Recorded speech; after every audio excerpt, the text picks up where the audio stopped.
Ladies and gentlemen, one of the great minds of my generation, Mr. Salman Rushdie. I was supposed to enter the family diamond business, and after reading Midnight's Children, I left the diamond business to become a writer. So I blame Salman for the years of penury that followed. Salman's influence on Indian writing is incomparable. It's like Tolstoy's on Russian writing. I had come up against this craft wall, basically, where I didn't really know what was allowed, what you were allowed to do with time and how you were allowed to mix history and myth. I read Midnight's Children, and I remember having this feeling of, oh, well, you can do anything. I didn't meet him until after the fatwa, immediately after.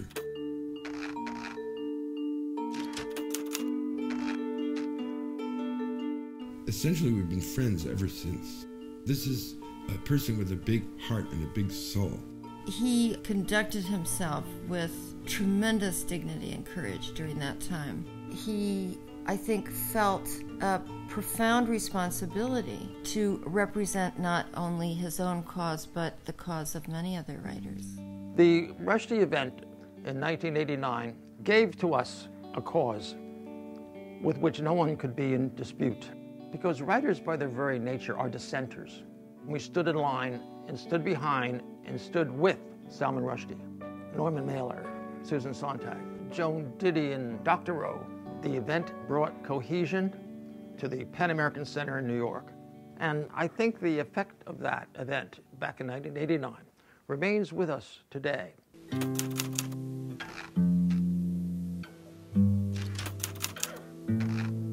We were feeling that there was a kind of breakdown in communication between the United States and the rest of the world, and that at least at the level of art, the level of literature and ideas, we could do something to restart that conversation, to allow American voices to be in dialogue with world voices. Salman Rushdie got me into it, and I love to support it.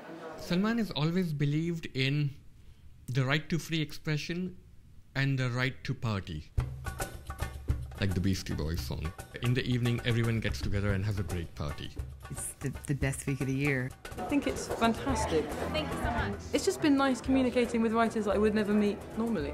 International writers, that's quite rare. To see the unyielding way he stands up for the work of others, it's an inspiring thing to watch. It sort of eliminates any possibility for shrinking away from that kind of responsibility. Salman's experience, it's made him keenly sensitive to other writers like him, and he's unfailingly generous with these writers. But I don't think that's why we should celebrate him as a champion of free expression. I think we should celebrate him as a writer.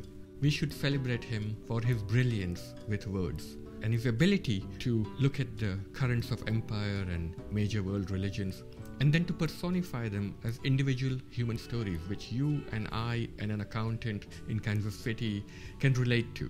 He has fulfilled all of the high expectations that we had, that he would be a living force within American letters and world letters. He deserves whatever it is you people are giving him.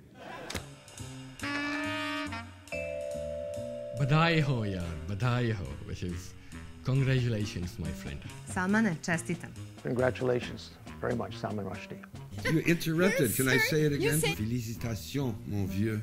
Gratulaire, Salman. And I hope the God we both don't believe in gives him many more years of bestowing upon the world his incomparable literary talents. Congratulations, Salman.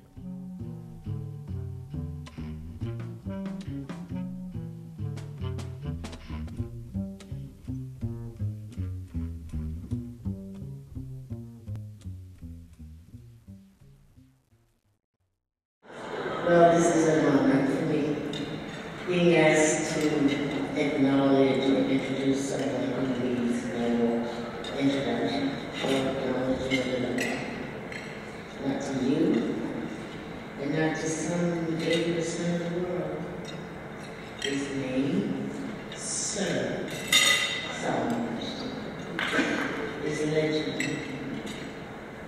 There are a number of roads this brilliant, prolific writer has traveled, and several detours that were not before him along the way, not the least of which were years of death threats for doing what writers do. The burdens he bore included grave mistakes and personal alarm. Yet nothing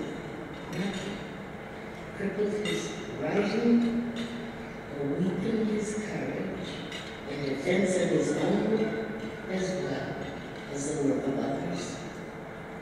His activism on the part of free speech not only energized him, it truly affected the world of literature and spotlighted the righteous claims of democracies.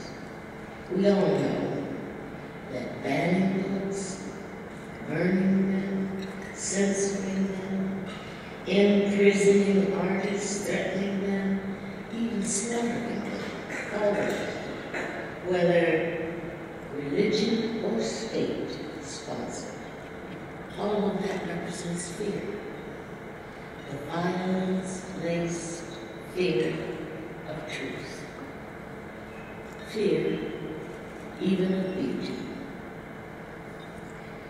Thus, Salman's fierce battle to support the power and necessity of literature and the dissident artists who created truly verges on the heroic.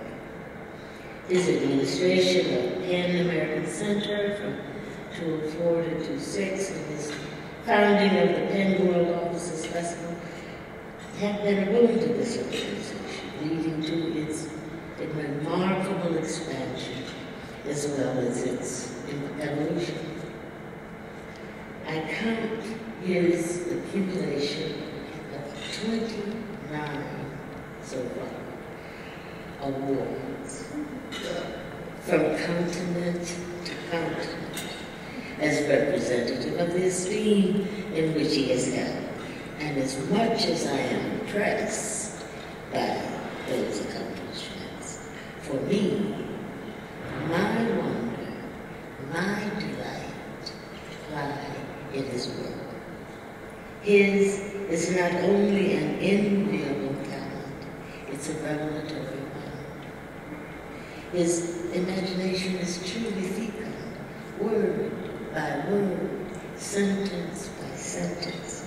He puts on display a profound knowledge of history, culture, human frailty and triumph, while at the same time opening universes of tragedy, of love, and survival.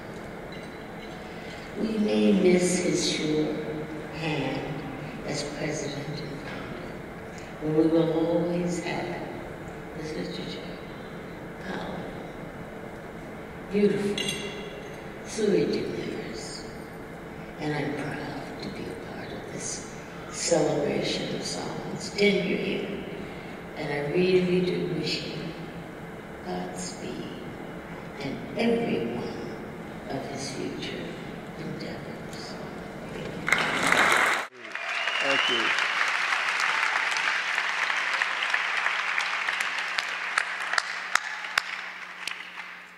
Thank you all. And, you know, to have Toni Morrison come out for me tonight and to speak as she has done, I mean, that's the prize right there. Thank you. Thank you.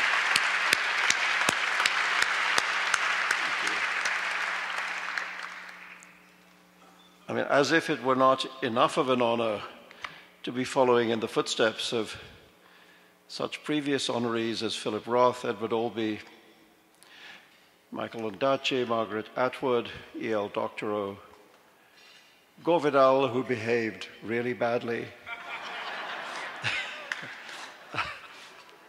and Toni Morrison. I'm really very grateful.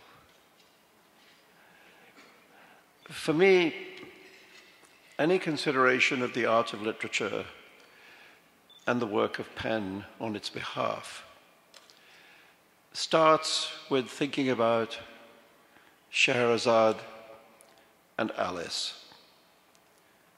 There is no more powerful icon of the free imagination than Scheherazade, the greatest of storytellers, who looked into the face of death and was not afraid of it, who defeated death, or a murderous tyrant anyway, by the improbable act of telling tales, overcoming her tyrant remarkably by civilizing him. And as for Alice, always awkward in Wonderland, always opinionated and scolding people, always the wrong size. Remember that Wonderland is very small. Alice at the eat me, drink me table must become tiny to enter it, and thereafter experiences many problems of scale. She too faces a tyrant crying off with her head and overcomes her by pure contempt. Why, you're nothing but a pack of cards, she cries. And with that, the Queen of Hearts' murderous house of cards comes tumbling down. I think about Alice and Scheherazade a lot. Also because they both, in their very different ways, speak to the condition of exile, or perhaps a better term is separation from one's natural place. Alice's separation from her real life, her plunge down the rabbit hole into otherness, is involuntary, although you might say it's her own fault for chasing a white rabbit, a pursuit which, as the Jefferson Airplane reminded us, is dangerous. Scheherazade's is a chosen exile, a willing departure from the house of life into the palace of death, into a bedchamber that has been a fatal last room for 3 years of murdered girls. Separation from one's natural world is the condition of many of the writers and artists for whom pen fights. Separation by imprisonment, like Liu Xiaobo, or of internal exile, like Anna Akhmatova, or banishment, like the poet Ovid, and so many others down the years. I have a little experience of this separation myself. At first, a chosen separation from India when I chose to live elsewhere, then a banishment, then a period of welcome rapprochement, and now once again a separation, with so many difficulties placed in my way that for the time being at least, I must think of India once again as a lost world. One can reimagine separation as the acquisition of a new world. One can reimagine the deprivation of the past as the new possibility of the present. One can rename loss as gain. But for so many writers, the pain remains. In this city, New York, there are so many people, not only writers, who have experienced the loss of yesterday and who try to translate it every day into the possibility of tomorrow. Everywhere in this city, in people's eyes, one sees the joy of hope mingled with the grief of what is lost. Perhaps it's not surprising that this is where I feel most at home. It has been my fate to be the target of a campaign of hostility and falsification, which has created a kind of false self, which is still thought in some parts of the world to be my true self. And I am profoundly grateful to the world of books, the world of words, for permitting me to maintain a different narrative, to hold on to another self, which I believe to be a truer self, in the face of that assault. PEN American Center gave me invaluable support when I needed it most. In the last 15 years since I've moved to New York, I've tried to do my best to pay that back, to work in defense of other writers, as I was defended a quarter century ago. 10 years ago, when I was serving as president of PEN American Center, I and others at PEN began to feel the bite of another kind of separation. At that time, in the aftermath of the 9/11 attacks and during what felt like the joint presidency of George W. Bush and Dick Cheney. A rift appeared between America and the rest of the world, even between America and her natural allies in the West. It seemed sometimes as if the world had stopped being able to hear America singing. And America, too, had become deaf to what the rest of the world said and thought. We believed at Penn, and I believed, as somebody making my life in America who was not American, that that was probably bad for America, and probably bad for the rest of the world, too. And we resolved to do what we could, at least at the level of literary and intellectual discourse, to restart that interrupted conversation. The result was the Penn World Voices Festival, whose purpose was simply to allow the finest voices in world literature to spend a few days each year in New York City in dialogue and debate with one another and with the finest American voices, too. That we have just brought this festival to its 10th iteration, seeing it grow in prestige and audience size each year, suggests that many people in this city have thought it a worthy enterprise.